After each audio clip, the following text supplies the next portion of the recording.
Hi, Rama. It's week 27, day 4 of our Bible narrative reading plan. Today we're in 2 Kings chapter 4. We're continuing in the ministry of Elisha. We've seen that he has received the prophetic mantle from Elijah, and we talked about how that's in some ways is pointing us back to the relationship between Moses and Joshua, that as Moses being the great prophet, after his death, his mantle, his ministry was passed on to Joshua. God validated Joshua in many similar ways to the ways that he had validated Moses. And we're seeing that now in this chapter with Elijah and Elisha. And so as you look through this, there's a lot of miracles going on.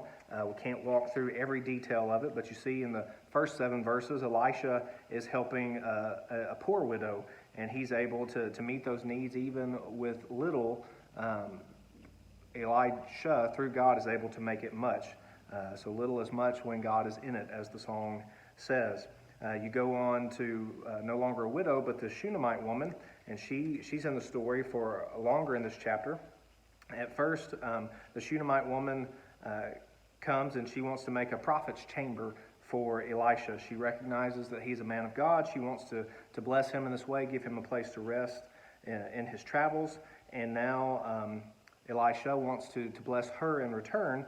And he finds out that she doesn't have a son, no male heir, and her husband's too old to produce an offspring. And so this would be a problem, not only today, but especially in their culture and their time. She would have no one to meet her needs, to care for her financially after her husband's death. If he's older than she is, she doesn't have an heir to provide for her. It's also just a shame in the truest sense of the word in their culture. It was shameful to not bear a child. It was assumed that you had somehow sinned against God. And so Elisha says, this time next year you'll have a son. And she says, please don't lie to me. But we see that it's actually true. About the same time the following spring, she has a child just as Elisha has told her. And then we follow the story. The son grows up in a few years, and then he's sick and quickly dies. And so she exhibits great faith. She says, I'm going to go find Elisha. And she just keeps saying, all is well, all is well. But when she finds him, she clings to him and says, I need you. And she's not satisfied even with his presence going back or with an emissary from Elisha. She wants only him. And so he goes back. And we see that it's for a good thing because the child has died.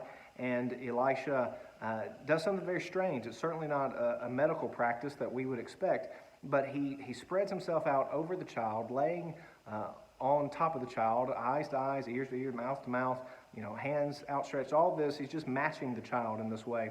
And even as strange as that seems to us in some ways, it seems that Elisha is picturing what God is doing, that it's the breath of God. Elisha, as a messenger of God, a prophet of God, he is breathing out, but it's really God through him breathing life back into this child, and the child is healed.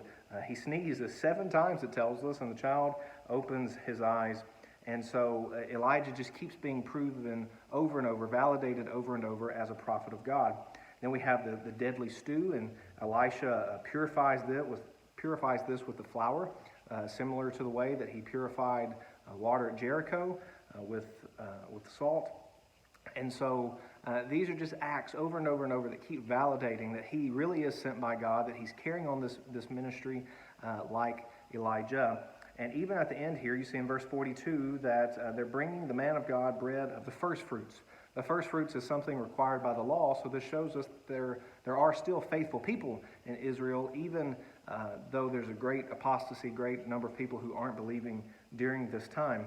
And we see that Elisha multiplies the food. He is told that this won't be enough, and he tells them to set it before all the 100 men, and there will be leftovers.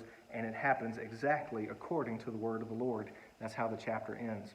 Now, I just want to point out to you, as we've already seen, that Moses passed on his ministry to Joshua, and Elijah has passed on his ministry to Elisha. And they've both been validated, showing all 4 men were sent by God. But who is Elijah connected with in the New Testament? We're told that John the Baptist comes in the spirit of Elijah. So who is John the Baptist connected with? Who is he the forerunner of? Well, he's the forerunner of Christ. And so there is a connection between what we see Elisha doing and what we see Christ doing. Christ is the one who heals diseases. Christ is the one who raises the dead. Christ is the one that feeds from little and makes much of it.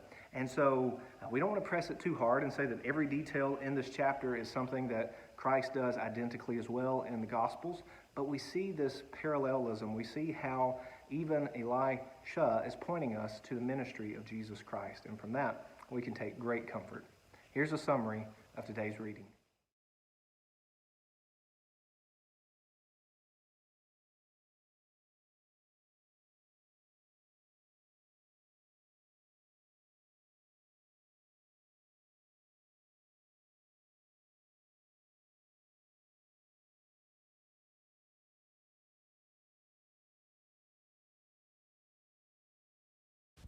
For more information, go to tunemyheart.org.